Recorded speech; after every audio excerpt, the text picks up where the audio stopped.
আগামীকাল দক্ষিণবঙ্গের সব জেলাতেই বিক্ষিপ্তভাবে থান্ডারস্টর্ম, লাইটনিং এবং গাস্টি উইন্ড 30 থেকে 40 কিলোমিটার প্রতি ঘন্টায় থাকার সম্ভাবনা রয়েছে এবং তার সাথে পুরুলিয়া, বাঁকুড়া, দুই বর্ধমান, বীরভূম এবং মুর্শিদাবাদ এই জেলাগুলিতে বিক্ষিপ্তভাবে ভারী বর্ষণের সম্ভাবনা রয়েছে এবং উত্তরবঙ্গের দার্জিলিং, কালিম্পং, জলপাইগুড়ি, আলিপুরদুয়ার এবং কোচবিহার এই 5টি জেলাতে বিক্ষিপ্তভাবে ভারী বর্ষণের সম্ভাবনা রয়েছে।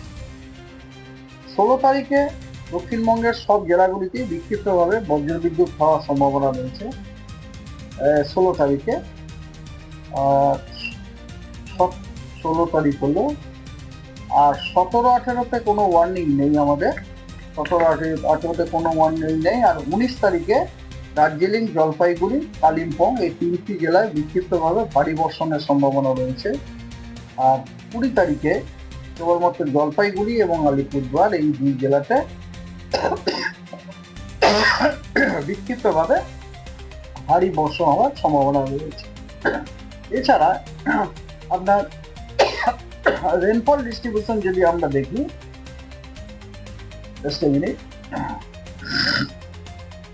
আমরা যদি রেনফল ডিস্ট্রিবিউশনটা দেখি তাহলে দেখা যাবে যে এই সপ্তাহতে দক্ষিণবঙ্গের প্রত্যেক জেলাতেই আপনার আইদার অধিকাংশ স্থানে অথবা অনেক স্থানেই হালকা এবং মাঝারি বৃষ্টিপাত হওয়ার সম্ভাবনা রয়েছে।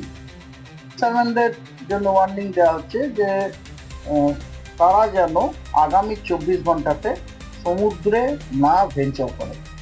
কোথায় কোন জায়গাতে?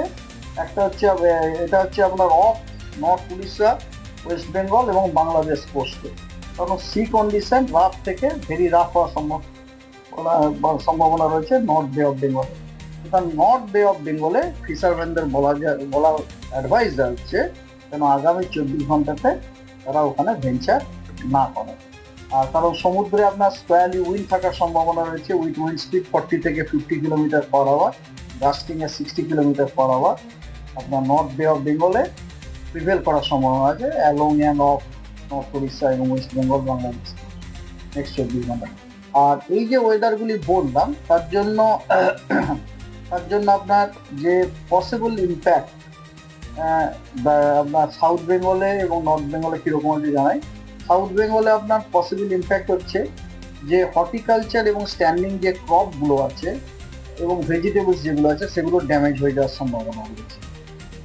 আর লো লাইং এরিয়াতে ওয়াটার লগিং হওয়ার সম্ভাবনা আছে এবং বিপজ্জনকভাবে যে সমস্ত কাঁচা হাউসগুলো আছে, কাঁচা রোড যেগুলো আছে সেগুলো আপনার ড্যামেজ হয়ে যাওয়ার সম্ভাবনা রয়েছে।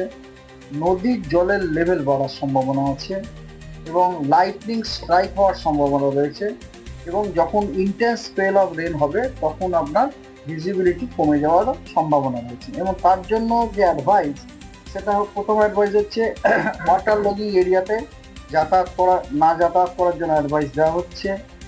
এবং কথা হচ্ছে ভালনারেবল কাঁচা যে সমস্ত হাউসগুলো আছে, স্ট্রাকচার যেগুলো আছে সেখান থেকে দূরে থাকার জন্য অ্যাডভাইস করা হচ্ছে এবং ডোমেস্টিক অ্যানিমেলস যেগুলি আছে সেগুলিকে নিরাপদ জায়গাতে রাখার জন্য অ্যাডভাইস করা হচ্ছে। আর যেহেতু আপনার ধুয়ে যাওয়ার সম্ভাবনা আছে ভারী বর্ষণে, সেই জন্যে অ্যাডভাইস করা হচ্ছে যে ফার্টিলাইজার বা পেস্টিসাইড যেন ইউজ এখন না করা হয়, কারণ এগুলো ধুয়ে যেতে পারে। আর আপনার ট্রাফিকের মুভমেন্টকে জুডিশিয়ালি কন্ট্রোল করতে হবে।